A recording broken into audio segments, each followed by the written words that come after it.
And actually, I have to say it's really a great pleasure that I get to introduce Lorrie because I'm so fond of her. Lorrie, of course, as many of you know, is a brilliant scholar. She's also an artist of great skill, and as we all know, those of us who work in those fields, we know that's kind of a rare combination.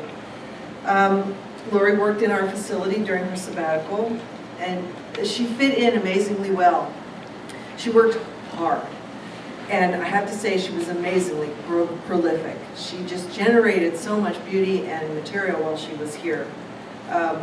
And of course, that's my office up there, and so I'm on the perch, and I get a chance to look down and see what's going on here all day.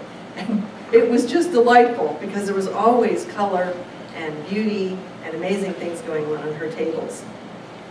I have a photo of her that I wasn't able to print out today, so I'll just have to describe it to you, but you can watch our website. As soon as I can get it snatched, I'm going to put it on the website.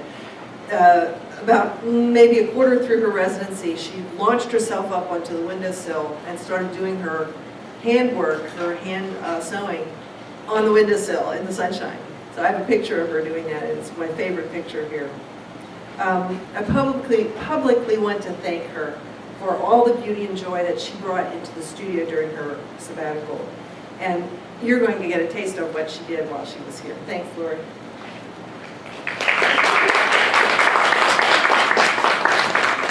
Thanks so much, Marge. I just have to thank you for having been so welcoming to me here, and it was just such a great experience for me.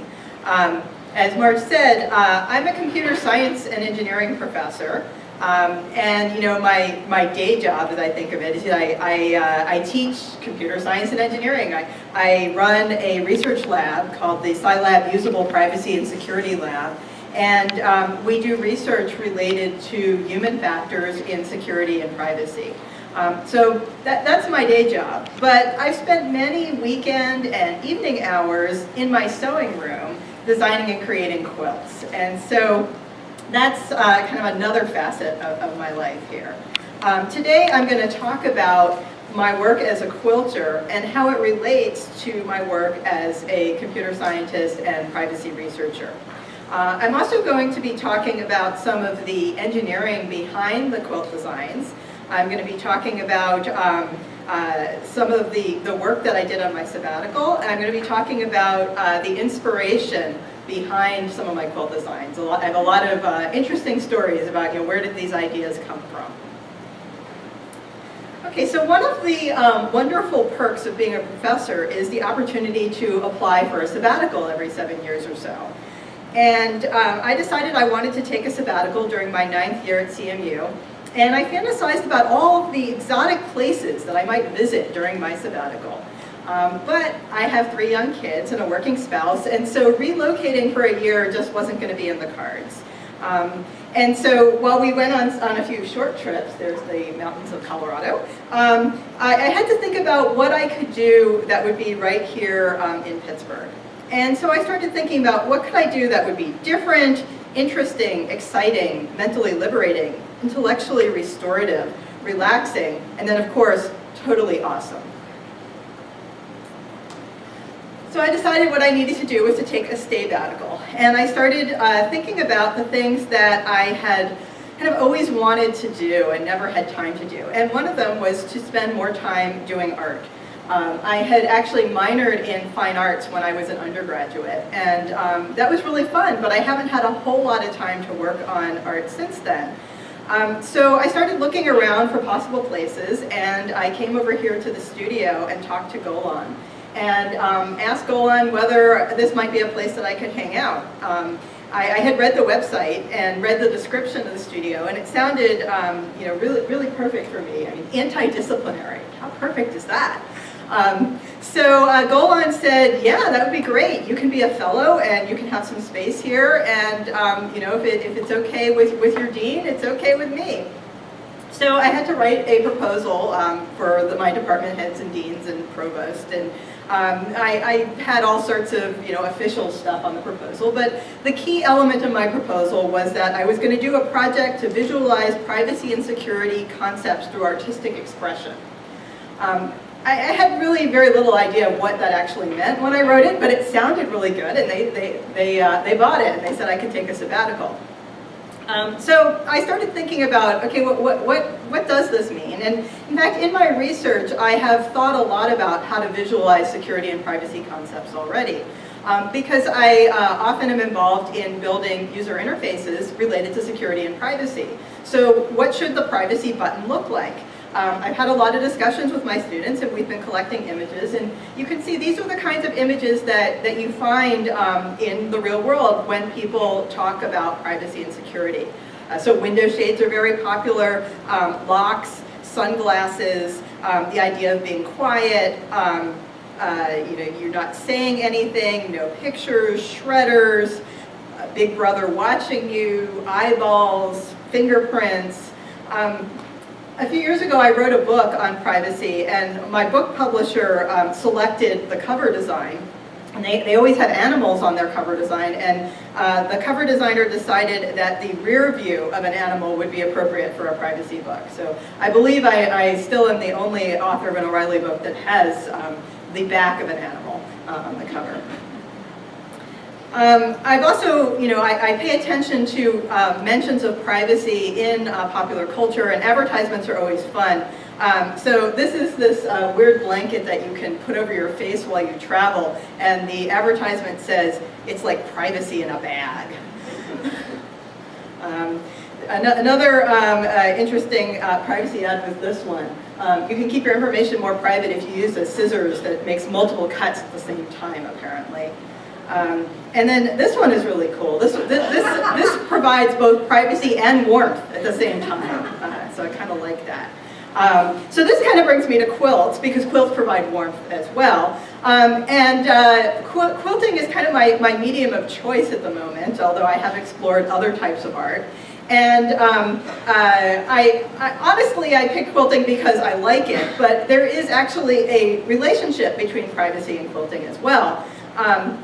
So in the United States, we don't have a comprehensive set of privacy laws, which they do in some other countries, like the European countries.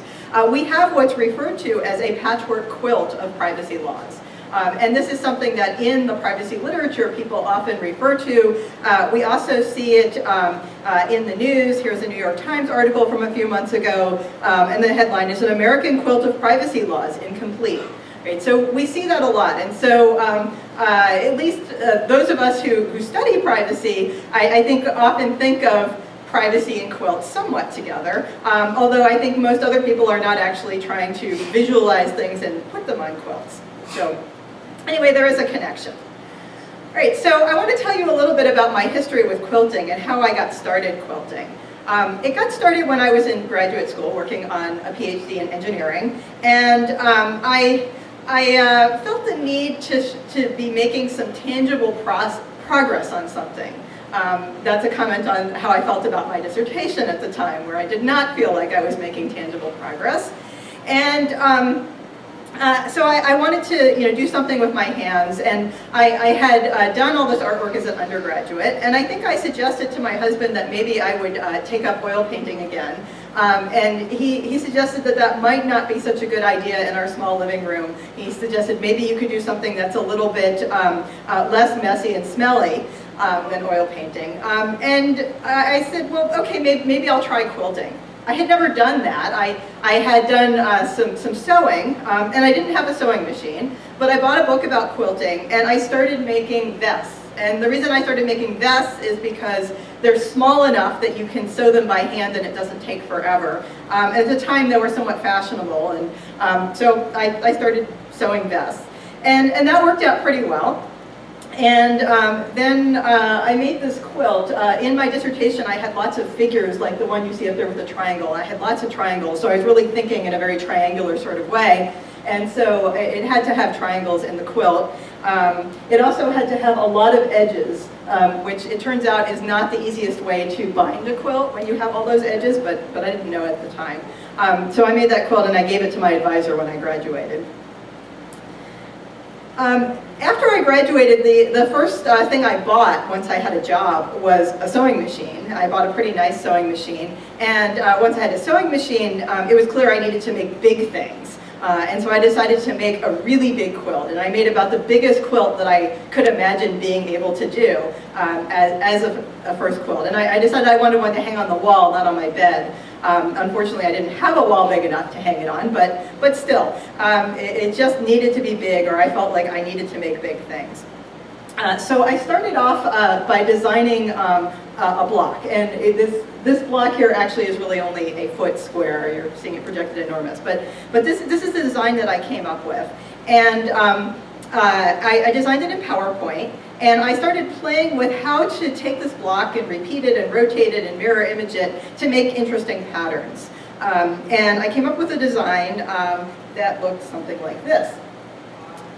And so this is all done in PowerPoint. And back then when I did this, PowerPoint really wasn't intended for making so many polygons, so it kind of like ground to a halt doing that, even though it seems like it's not that many polygons. But anyway, I did that, and then I took this design, I think I decided to scale it to 8-inch squares, and I printed it out on the laser printer, black and white, the template for the design, and I think there's 80 of them in here, so I printed out 80 copies of them. And I used a technique called paper piecing, where I cut out pieces of fabric and then sewed them directly onto these laser printed sheets of paper.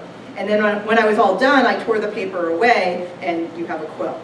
So this is some of the process. I was experimenting with fabric on the design wall. So it's just a big piece of flannel in my basement. I sewed it together. And then in the end, my husband was very helpful in removing all the paper from the back of the quilt. You can see him there sitting on the ping pong table as we had it all spread out. And this is the finished quilt.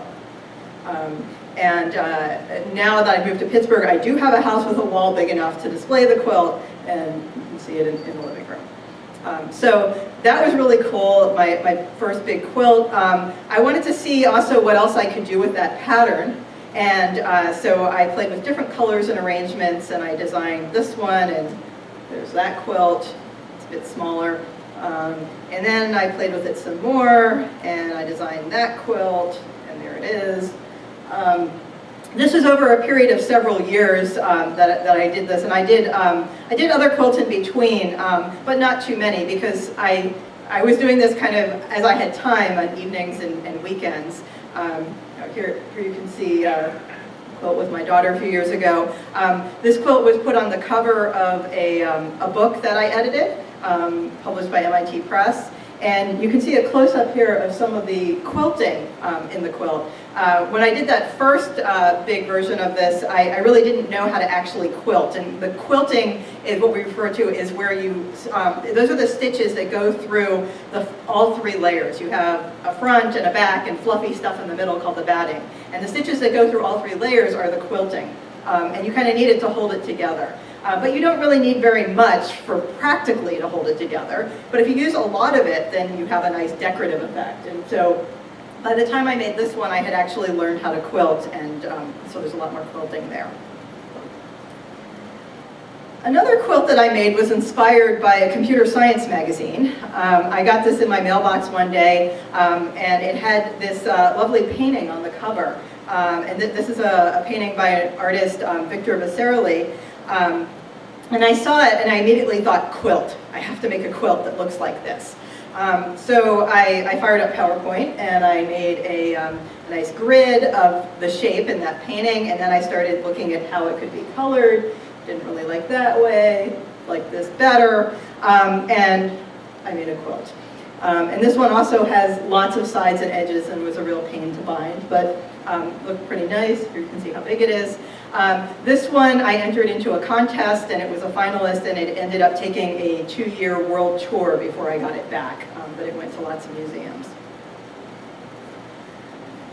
Since I had PowerPoint on my computer and was thinking about making quilts, it was a good thing to do during boring meetings, was to sit there and kind of doodle in PowerPoint to make quilt designs. So I have lots of these sorts of things, and you think about them and say, well, which one would I like to make in fabric? I've designed many more than I've actually made in fabric, and here I was deciding between the one with the little squares or the big squares. why not mix them together? We can have big and little mixed together. And here's the quilt that I made. Here it is before it's been quilted. And then I discovered, hey, you know, I can audition the quilting in PowerPoint as well. So I took a picture of it, put it into PowerPoint, and then overlaid different quilting patterns. So maybe we want horizontal stripes, maybe diagonal, maybe curves. I decided to go with curves. I hand quilted the curves on it there. Another inspiration came from a roll of paper towels. Inspiration is everywhere. I saw these concentric circles in the paper towels, and you know, something just clicked, and I said, quilt, quilt. So I made this quilt, and this one is called Circular Logic. And when I made this, I was really careful as I cut out the fabric, and I kept all of the scraps and all of the parts in between the circles. And I made another quilt. And the second quilt that I made, I called Circular Reasoning. It's the holes in the logic. There you go. And both of these quilts ended up being on book covers. This is a traditional quilt block called a monkey wrench, and I started with that idea and then kept going and adding more and more triangles. And then I decided instead of using PowerPoint this time, I'd use Photoshop, and so I used the twirling filters and kind of twirled it around a bit until I got that shape. And then I decided I wanted to make this fairly large, and I had to figure out how I was going to make these kind of weird shapes that have kind of curves in them, how I would make them large accurately. And I decided I needed to have full-scale paper templates. So I worked for AT&T at the time, and they had projectors, you know, like the ones projecting this. So I got one and put it in the hallway, and I got a big sheet of roll paper and taped it up in the hallway and projected this design, and then sat there with a pencil and traced it out, you know, during the middle of the workday. And everybody thought I'd gone completely nuts at that point, but it allowed me to make the templates that I needed, and then it took a few months, but I did actually put the quilt together, and this one is also very heavily quilted, and that's what it looks like. Right, so besides these large, complex quilts, I've also made a lot of baby quilts.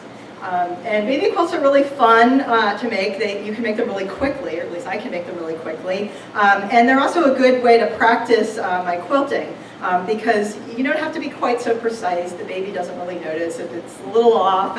And so I improved my quilting skills greatly through a whole series of baby quilts. I came up with this design, and I really liked this design, and so I started making it in different fabrics. So I made another one, and another one, and another one, and many more that I'm not going to show you. And you know, I have lots of friends who've had babies, so they've gotten lots of baby quilts. I also decided to make it as a queen-size quilt for my bed. And I think that is now the largest quilt I've made.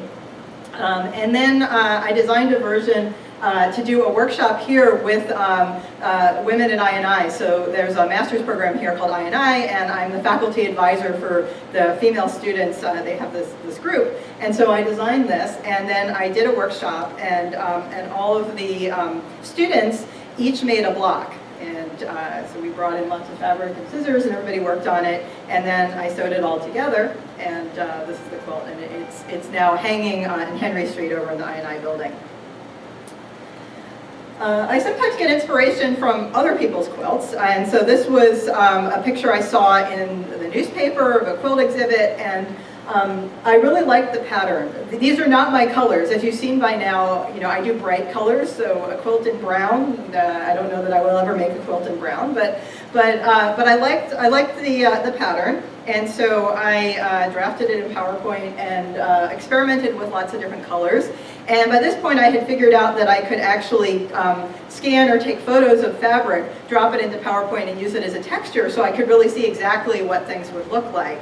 And so I was able to experiment with lots of different designs. And here you can see my kids helping me make this quilt. And here's the actual quilt. This one I made for my my third child, and here it is in her crib. There she is with it. And then I decided to do the Steelers version of this. So there's the Steelers version. I made this one as a throw for a charity auction. So that was fun. All right, another bit of inspiration came from string art. So you can put nails into a board and put rubber bands or string around them and make things that look kind of like that. And my parents have a big thing that looks kind of like that in their house that they had.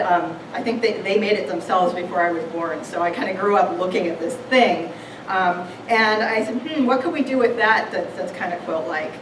So I drew it and then started coloring it in. And I thought, that's kind of interesting, but I'd like some more repetition here. So what if we just whack off the sides, and now we have a tile, and now we can take these tiles and put them next to each other, and now there's all sorts of interesting patterns that emerge. And we can also color them in different ways. And so this seemed like a really cool way to make a quilt. But the thing is, there are all these like little itty-bitty polygons here that are kind of a pain to have to piece together in a quilt. So I went back to my old friend, the paper piecing method, and I designed a template that I could, again, sew the fabric directly to the paper and tear the paper away. And so in this case, what I did is I took 2 sheets of fabric, sewed them to the paper, tore the paper away, and then cut away every other shape in the design to reveal this pattern. And so here's the quilt that I made, and this one was featured on the cover of the Journal of Organic Chemistry. I don't read that journal, but they saw it on my website and called me up and asked if they could use it. I then decided to make a bigger version of this, and so here's the design for it. I decided to make this for my parents. We called it their 120th birthday celebration because they were both turning 60 in the same year. And so I collected 120 different fabrics. By this point in time, it wasn't difficult for me to collect 120 different fabrics because I have way more than that in my collection in my house. I used to be, every time I did a project, I'd have to go buy fabric. Now I just kind of shop at home. It's all there. But in any case, so I found the fabrics. I cut them out into squares, arranged them, and then sewed them together, and the quilt looks like that. And here it is on my parents' wall and in perspective, and you can see that it was meant to fit in that space. So this is another piece of inspiration. This is a piece of random computer-generated art. One of my colleagues showed this to me. He says, oh, there's this website you can just like type in random keyboard characters and it will use it to generate art. And I thought, wow, that's really cool. And you can generate all sorts of really pretty artworks. And I tried it a bit, and this is one of the nicer ones I generated. Some of them, sometimes you generate it and it's just kind of ugly. Sometimes it comes out cool. So that one was cool, and I decided to use that as inspiration for this quilt, which is hanging in the ISR lounge in Wien Hall right now. All right, so now we're coming up to more recent times, the past 2 years. And so I have kids who like the Children's Museum quite a bit, and this is an installation in the Children's Museum in their dome. It's all these pink and orange streamers that are hanging there. And one day I was sitting there waiting for my kids to finish the projects they were doing, and I realized that if you go right in the center, it's really cool. And so I got out my cell phone camera and actually lay down on the floor of the Children's Museum and took that picture. Not only is it a cool photograph, but I said, hey, that would be even cooler as a quilt. So I had to really think about how to turn that into a quilt. There's a lot of little itty-bitty lines and stuff. So I abstracted it a bit, but this is the quilt. So that I was pretty pleased with how that came out. While I was here working in the studio, it happened that the director of the Children's Museum was here for a meeting and saw that quilt and some of my other quilts and invited me to have an exhibit at the Children's Museum. And so you can see that was up all summer at the Children's Museum. All right, speaking of children, I just wanted to throw in real quick, my kids have made quilts too. When my son was in 2nd grade, he had the assignment of making something with 100 pieces. So while most kids were like gluing Cheerios onto a board, my son decided to make a quilt. And there he is with his quilt and his little essay about how he made it. So then when my daughter was in second grade, she had to make a quilt too. So there she is. And my youngest child is in second grade this year, and she has informed me that absolutely she will be making a quilt as well. All right, most of the quilts that I've shown you, you can see I've designed them before I ever started cutting the fabric. They were all very, very planned. Certainly all the shapes were planned. In many cases, the colors were planned as well. And I decided that maybe I was just planning a little bit too much and I should relax a little bit. And I decided to try to make a quilt that was completely unplanned. And so this was my first attempt at this, and I call this improv quilt number 1. Basically the way I made this quilt is I selected a pile of fabrics. I think there's 8 fabrics in here. And I just started cutting them up and sewing them together, and then cutting them again and sewing them together. And I kept doing that until I had something that was about 2 feet square, and then I took a ruler and squared it all off to be exactly 2 feet square, and quilted it, and it was done. And it was really, really fun to make it that way. It was a little bit scary after all of the planning I had been doing, but it was pretty fun and kind of refreshing. So when I started here in the studio, the first quilt I made, I used that technique as well. And so this is improv quilt number 2, and same sort of technique, but different fabrics. I also, you can see improv quilt 1 and 2 next to each other. In improv quilt 2, I did a bunch of hand quilting on it, including those little knots. They're called French knots. And when I did the French knots, I did a lot of sitting on that windowsill over there and making it. It was just really fun. Those knots, they take a while, but it was just really fun to sit up there on the windowsill and kind of watch the world go by and make little knots for hours and hours. And yeah, very, very, very relaxing. There's the quilt in my kitchen. Which brings me to a few other things that I did on my sabbatical besides making quilts. We decided to renovate our kitchen. I was not the one to do the renovation, but I did have to spend a lot of time dealing with the contractors and living without a kitchen for several months during my sabbatical. It was very painful, but it's beautiful now. I also had time during my sabbatical to do some more things with my kids. So I took my son on a one-day trip to New York to go to the Maker Faire. It was pretty fun. Also went on some field trips. I went over to SciTech in Oakland, and I taught a sewing class to middle school kids. These are a bunch of pin cushions that the kids made. It was a great lesson in how to teach 7th graders to use sharp, pointy objects without hurting themselves. But yeah, always an adventure. I also decided to start a tomatillo farm in my driveway, which was fairly productive. And I participated in the Knit the Bridge project. I did not actually knit anything there. I kept saying I might learn how to knit this year. That didn't happen. I was too busy quilting. But those panels on the Andy Warhol Bridge actually had to be sewed to the bridge. And so I spent quite a few hours sewing the panels onto the bridge. I also managed to start a regular fitness program for the first time ever, really, in my life. And so I have figured out how to fit into my life daily exercise for the first time ever. And as a result of doing daily exercise, I'm now actually able to run a 5K, which is something that I'd never been able to do before. So I did the 5K Great Race, as well as I actually have done 3 5Ks this fall, so that was fun. I also decided I wanted to learn how to play soccer. My kids have been playing soccer for years, and I don't really know how to play, or I didn't really know how to play. So I started, they were playing Dynamo soccer, I started Dynamoms soccer. And actually some of my fellow Dynamoms are in the room. So we played soccer this fall, and are going to be continuing. Right? We actually had 40 ladies playing soccer. And then the other thing I did on my sabbatical is I started a master's program. Now this is really not a good sabbatical activity, I don't think, or at least not when you set out to do your sabbatical making quilts. But it was something that it was sort of the right time to do, and so we now have a privacy engineering master's program at CMU.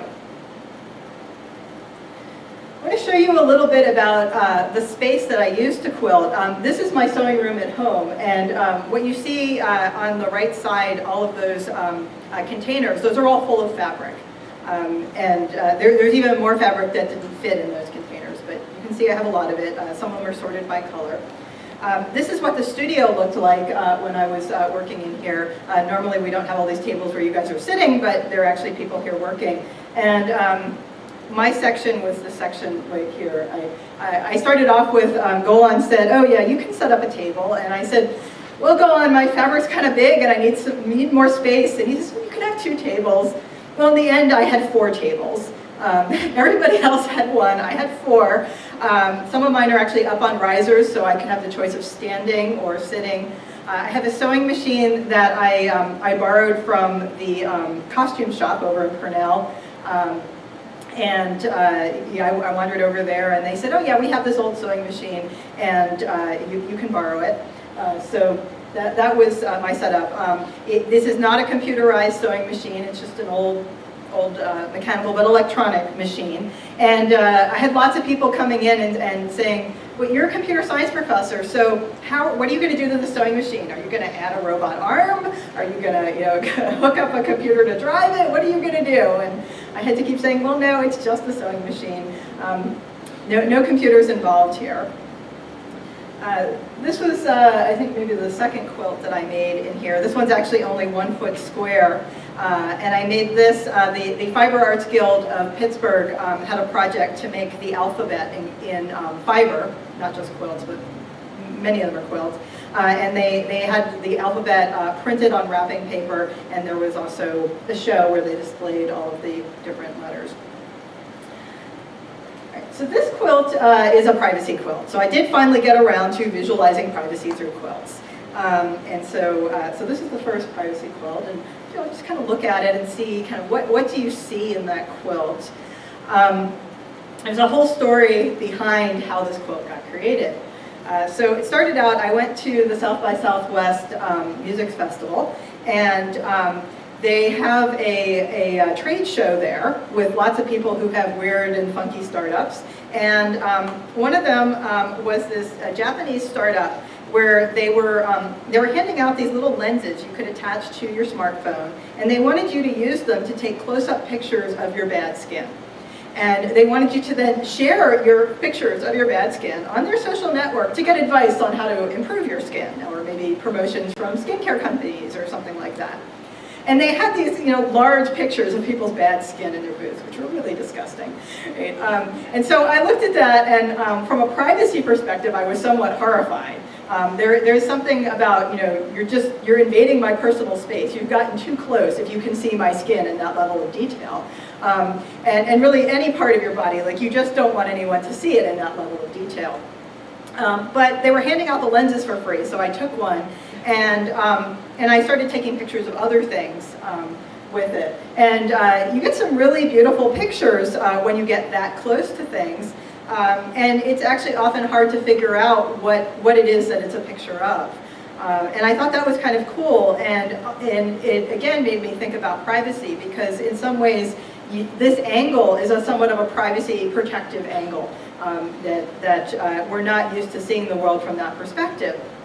And just to give you an example of where these things are from, the picture on the bottom left, a lot of people look at that and have no idea where that came from. Okay, well, here it is. So another thing that I realized is that once you have clues about where these pictures come from, then the privacy is lost. Right? You can start piecing things together. And it turns out that data privacy works the same way. There's a lot of things that we do to data sets so that we can take a data set and release it, for example, for medical research. And we obscure some of the data, and at first you look at it and it looks like, okay, we can't identify any people here. But there are ways that if we can relate some of this data to other data sets and we find these clues, then the privacy starts unraveling and we can actually re-identify a lot of the data. So I wanted to show this visually. So I took those pictures of flowers, and I uploaded them to a website called spoonflower.com and had them printed on fabric. And then I made the quilt by taking those flower photos, up-close flower photos, splicing them with other fabric that I already had in my collection. and putting it back together. And so this is the quilt that resulted. And the title of this quilt is De-Identification. So another quilt that I made in the studio was inspired by these paintings by an artist named Loretta Grayson. I had seen some pictures of her work. She also has done some really nice crochet work, and it's all very colorful like this. And I'm drawn to these sorts of colors. And it seemed like, you know, the squares in these pictures seemed very quilt-like. And so I went to my pile of fabrics and I pulled out all of the most intense colors that I had. And I kind of laid them out on the table in here. Then started cutting out squares. And I just, all of these fabrics, I cut out several squares from each fabric and started playing with them and arranging them. And basically kept doing it until I ran out of space on the tables. That was kind of the limit. So you can see them all laid out in here on the table. There was sort of an algorithm in my mind as I was laying them out. It's not random, but it's also not prescribed. And so it's kind of a pseudo-random algorithm where I went through and did things in a somewhat prescribed way with certain kind of random variations. I didn't actually roll the dice or use a computer to do it, but that was kind of the way that guided it. And I've since shown this to people who pointed out other artists who've actually used a computer to generate similar sorts of patterns. And this is what the quilt looks like. This quilt was hand quilted, which took a few weeks, but it was kind of fun sitting here sewing by hand for a few weeks. All right, another thing I did when I was on sabbatical was I experimented with the color of my hair. I highly recommend this. It is actually really fun to try different colors of hair. You get all sorts of interesting looks and comments. What I discovered is that if you go with bright colored hair like this, the hair dye does not actually stay in your hair for very long. So it's kind of high maintenance, but for a little while it's fun. I took this blue hair photo and decided to continue playing with the idea of privacy in quilts, and I used this as the start of a quilt. So I pixelated it, and then I played with the colors a bit, and it became a quilt. The pixelated version I had printed on fabric at Spoonflower. I then added other fabrics or spliced in. In some cases there are somewhat sheer fabrics that are overlaying it, so when you see it in person there's some that kind of glisten. You can see a little bit of that. It's kind of interesting that when you look at it, when you see it this big, I don't think it really looks like much of anything. But when you shrink it down really small, I think it is almost identifiable. And I forgot to put that picture on the slide. I've got it close up. But I discovered on my computer when I took a picture of it, and I had the thumbnail image of it on my computer, that I looked at that and I said, oh, people are going to be able to tell that's me, you know, from the little tiny picture. But when you look at the big picture, you can't. And that's another thing with privacy. You know, it's been found that this sort of pixelation, which is pretty common in the media for protecting privacy, is actually not that great a privacy protection. And that certainly there are computer algorithms that can re-identify those sorts of pixelated pictures. All right, another series of quilts that I made, I was inspired by a quilt artist, Kent Williams. I saw some pictures of his quilts in a quilting magazine, and these designs were just really cool. I just looked at it and was like, wow, you know, these waves and these lines, this is really intriguing. And they just had the pictures in the magazine. They didn't actually have any instructions about how he made the quilts or whatever. So I decided that I would kind of reverse engineer his process. And I think the process I came up with is probably not the process he used. And one of these days I'm going to email him or call him and ask him what he used and see. But I don't think this is quite how he does it. But in any case, here's what I did. For my first quilt, I started by using improvisational piecing in 4 colors. I made these 4 panels. I then cut them apart and sewed them back together. And so I have these panels. And then my thought was that I would cut them up into little tiny strips and pieced them together. But I was concerned that if I messed this up, it would be kind of a big waste. Like once you start cutting fabric into little tiny strips, if it's not what you want to do, like all bets are off. You just have a big mess of little tiny strips. So I took a picture of it and printed it out on paper and played with cutting up the paper till I was happy with what I was going to do. Then I started actually cutting the fabric, started sewing it together. And in this case, I decided to sew the fabric strips directly onto the batting rather than as a separate panel. And this is the quilt that resulted. And I actually still have 2 of the panels left and plans to make another quilt sort of like this but different. It just hasn't happened yet. So that was pretty fun. And I said, okay, well, can I use this technique a little bit differently? And so I tried it with some bigger strips and different colors, and I made this quilt. You can see here we have kind of a crisscross pattern. And then I said, well, I'd like to put curves in. Those original Kent Williams quilts had curves in them, and I started hand drawing curves, and then I started trying to draw them in PowerPoint. And then Golan saw me doing that, and he said, what are you doing? PowerPoint is not the right tool for this job. You're a computer science professor. Write a program to do this. And I sort of sheepishly said, well, I don't really know what language I'd use and how I would do this. And he says, well, processing is clearly what you should do. And I said, I don't know processing. And so, he started writing the program that I needed. And then, sent it to me and said, well, you're a computer science professor, finish it. Right? And so then I was sort of shamed into learning enough processing to do this. But it was actually pretty fun. So here you can see there's my code on the left, and on the right is the result. And so on the bottom right, you can see there are lots of, those are slider bars, and I could slide them to adjust the number of colors and the width, and those are sine waves, so there's the amplitude and the frequency of the waves.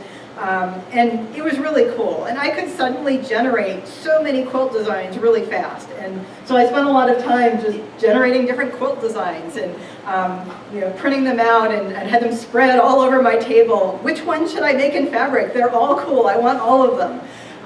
But this is the one that I settled on to make as my first quilt out of this process. And so I found fabric that matched those sorts of colors. I also printed out a full-size template. It looks something like this. And then what I did is I made strips of fabric. And so this was the part where I had to really start thinking engineering. Right? How am I actually going to construct this thing? So I put together strips of fabric, and I made a fabric tube. And then I laid my template on top of the tube, traced it out, cut it, and cut it open. And so where you see the blue edges are where the tube has been cut open. Then I started slicing this horizontally, and when I took those horizontal strips and lined them up against the edge of my fabric, that's how you get the wave shapes. And then this is the final quilt. So it was a pretty cool process, and I kind of worked it out in my head, but there was still this mystery, like, will it really work? Will it really hold up? And I was very pleased that it actually did.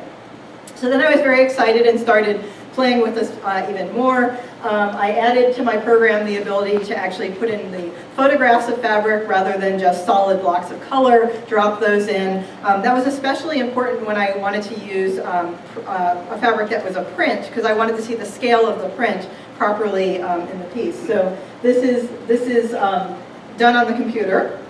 It uses these fabrics. When I photographed them, I also photographed them with a ruler so I could get the scale exactly right.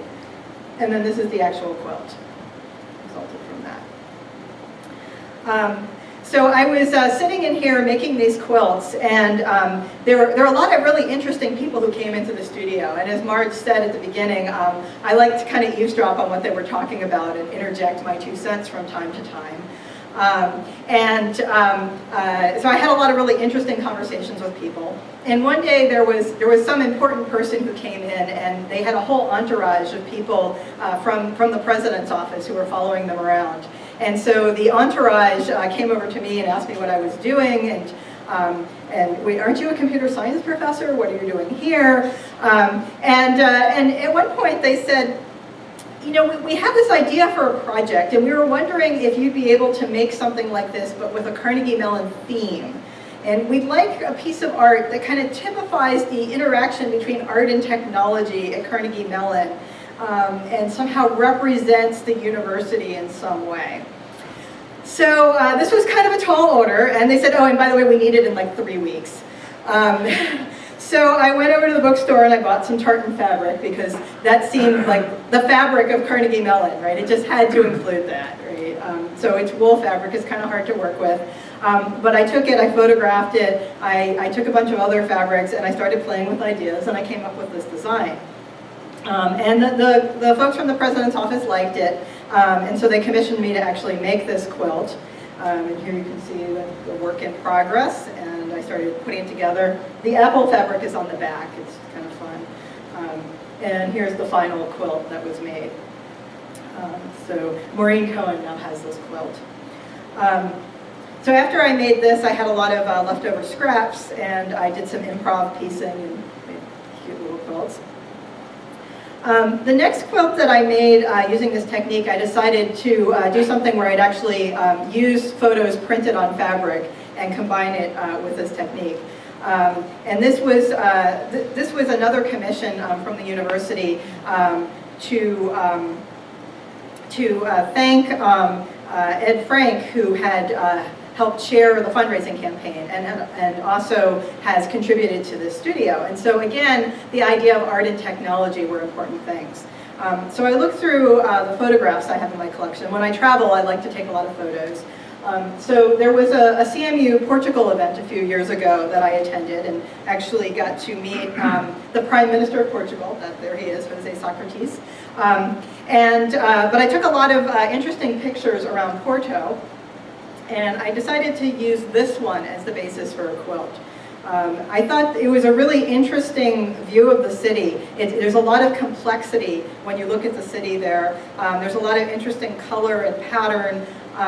And so I took that photograph and I enhanced it a bit by boosting the color to make it even more colorful. And I took different views of it that were pixelated in different levels of granularity. And I dropped it into my program with sine waves, and this was the design that I created. I then printed it out on paper full scale and did some experiments to make sure this was really going to work. One of the challenges here was that I had this photograph I needed to enlarge an awful lot and make sure I had enough resolution that I'd be able to print it on fabric. There's a lot of twists here.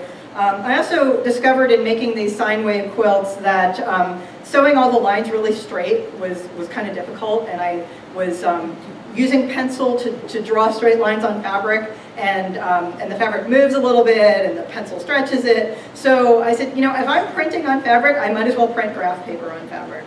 So I designed some graph paper. I did this actually after first trying to buy graph paper on fabric, and it's incredible to me that nobody sells this product because it seems like something that everybody needs, at least I need it. But in any case, I have designed and now I sell graph paper fabric. And then I used it in order to piece this quilt together. So this is in progress, and I put it all together, and I was supposed to deliver it to the people at the university who wanted it the next day, and I looked at it and I said, this is the leaning quilt of Pisa. It is not square.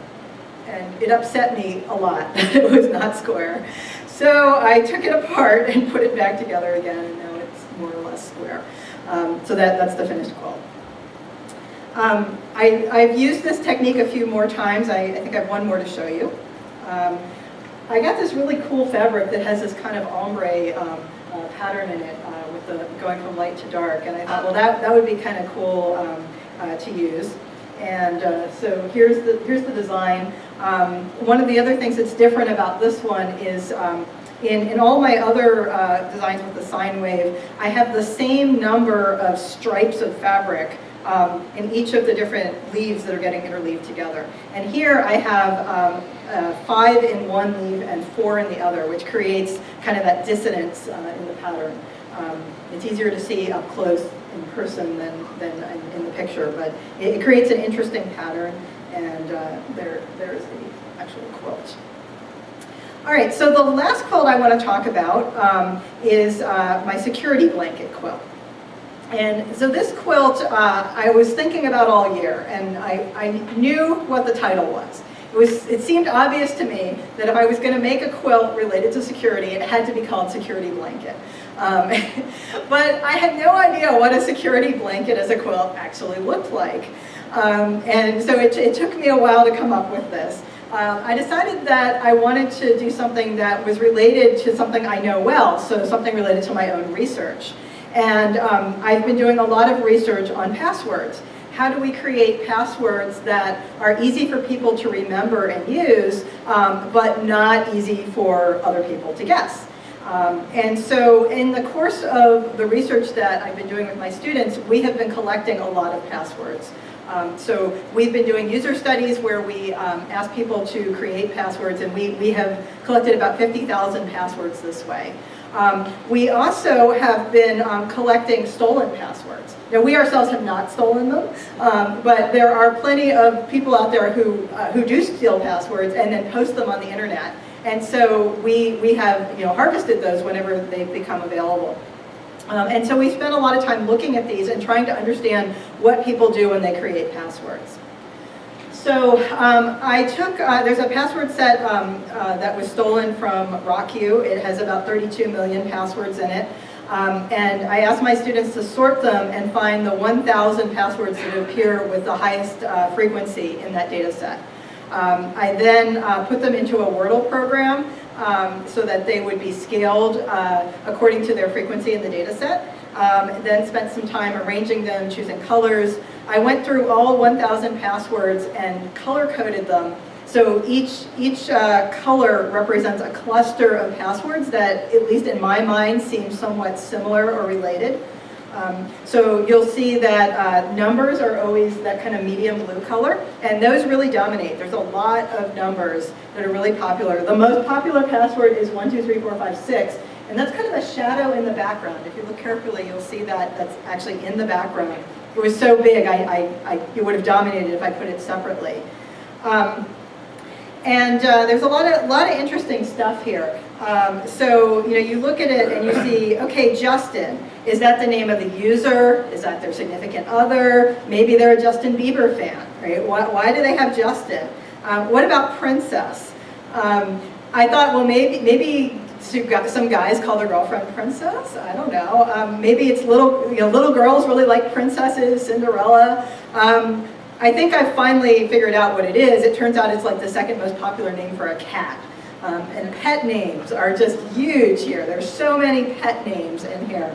It's amazing. See, there are a lot of words in there I didn't know what they meant, so anything that I couldn't figure out, I Googled. I discovered that I love you in just about every language is in there somewhere, or variations on that. There's a lot of stuff from pop culture, songs I'd never heard of that apparently are popular and I somehow missed them, but their song titles are in there. Let's see, monkey. Right? I don't know why, but monkeys are really popular. In every stolen password list, monkey is really popular. Banana is also popular, perhaps because it's related to monkeys, I don't know. So there is some profanity in there that you'll see, but really not that much compared to the amount of love that is expressed in there. So a lot more love than hate, I think, in here.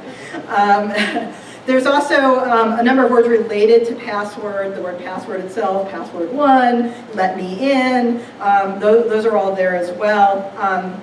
I love the fact that the 84th most popular password is actually whatever. It just seems appropriate somehow. This was the last quilt that I did as part of my sabbatical, and I was starting to get back into thinking about research again. And it was actually a really good way to transition back because I actually got a lot of research insights in the process of making this quilt. Because we've been trying to understand why people do what they do. And if you sit there and stare at 1,000 passwords long enough, which you have to do while you're sewing them all together, you start to get ideas. And so every time I got an idea, I would email my students who I think were like tired of me getting ideas, and I'd say, oh, run this analysis. I think I got it. You check cat names. Really, cat names. I told them that for several weeks till they finally did it, but it worked. So in any case, I'm going to wrap it up here, and if you would like to actually see this quilt and most of the others from the past 2 years, you can come over to the frame gallery. I'll be going there after we finish up here. It'll be open today 2 to 7 p.m. and tomorrow and Sunday noon to 5 p.m. So that's right on the corner of Margaret Larson and Forbes.